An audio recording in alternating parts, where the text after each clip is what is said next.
얘들아, 천국 가자. 할렐루야. 오늘도 좋은 아침입니다. 왜 성령님인가? 라는 주제로 유연함에 대해서 말씀을 나누도록 하겠습니다.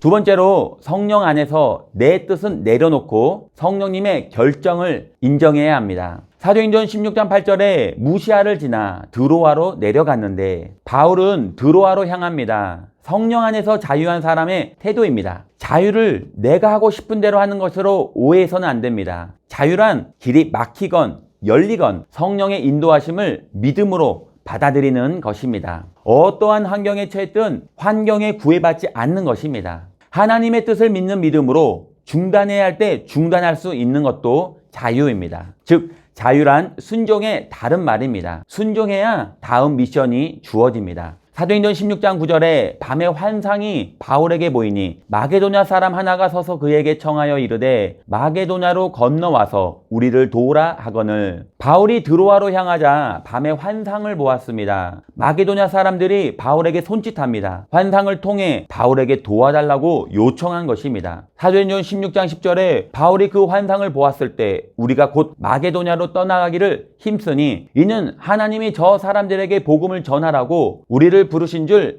인정함이러라. 바울은 어떻게 반응했습니까? 첫 번째로 바울은 자신의 계획에서 돌이키기로 결정합니다. 즉시 돌아서기로 결정했습니다. 성령 안에 있으면 결정하기 쉽습니다. 두 번째로 바울은 즉시 행동하기에 힘썼습니다. 결정은 신속하게 하나 행동하지 않는 사람이 있습니다. 바울은 길이 막혀도 열심이고 길이 열려도 열심입니다. 늘 최선을 다하는 사람입니다. 세 번째로 바울은 마게도냐로 가는 그 목적이 무엇인지 분명히 알았습니다. 하나님이 그들에게 복음을 전하라고 하심을 알았습니다. 바울은 하나님의 계획에 순종했습니다. 길이 막히자 즉시 돌이켰고 즉시 순종했습니다. 참고로 교회는 예수님의 증인이 되라고 부르셨습니다. 복음을 전하라고 부르신 것입니다. 우리는 교회가 되어야 합니다. 부지런히 복음을 전해야 합니다. 길이 막히건 열리건 복음을 전하고 예수님을 증거하기 위해 힘써야 합니다. 세 번째로 성령의 사람은 유연합니다. 우리는 복음을 위해 일한다고 하면서 고집불통이 되지 말아야 합니다. 바울처럼 이렇게 유연한 사람이 되어야 합니다. 사도 바울은 영의 사람이 된 뒤 매우 유연한 사람이 되었습니다. 바울이 성령께서 비두니아로 가는 것을 막기 전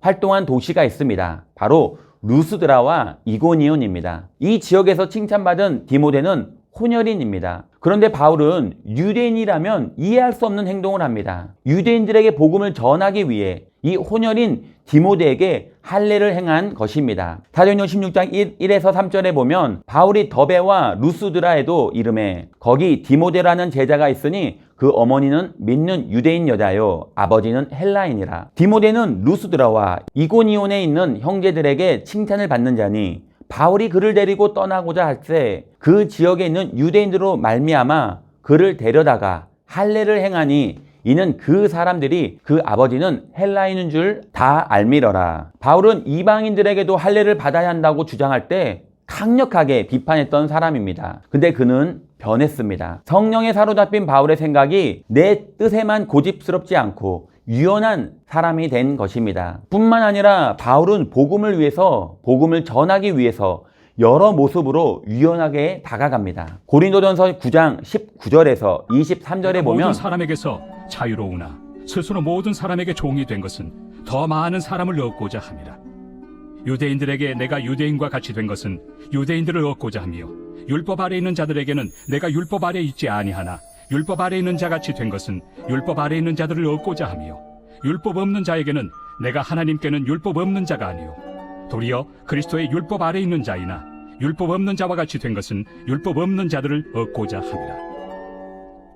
약한 자들에게 내가 약한 자와 같이 된 것은 약한 자들을 얻고자 하며 내가 여러 사람에게 여러 모습이 된 것은 아무쪼록 몇 사람이라도 구원하고자 함이니 내가 복음을 위하여 모든 것을 행함은 복음에 참여하고자 합니다. 내가 드러나지 않고 내가 옳다고 고집하지도 않는 바울의 모습입니다. 바울은 고백합니다. 할례 받고 안 받고의 문제가 아닙니다. 복음이 전해지는 것이 본질입니다. 복음이 전해질 수만 있다면 할례를 받아도 받지 않아도 좋습니다. 복음이 전해질 수만 있다면 우상에 바친 고기를 먹어도 먹지 않아도 좋습니다. 복음이 전해질 수만 있다면 내가 살아도 좋고 죽어도 좋습니다. 이렇게 바울은 복음을 전하기 위해 자기 주장을 꺾고 고집을 버렸습니다. 바울은 성령의 사람이 되었고 포용하고 죄인을 용납하는 사람이 되었습니다. 네 번째로 뜻밖의 길이 열릴 때가 있습니다. 사도행전 16장 4절에서 5절 보면 우리가 먹고 마실 권리가 없겠느냐, 우리가 다른 사람들과 주의 형제들과 게바와 같이 믿음에 자녀된 아내를 데리고 다닐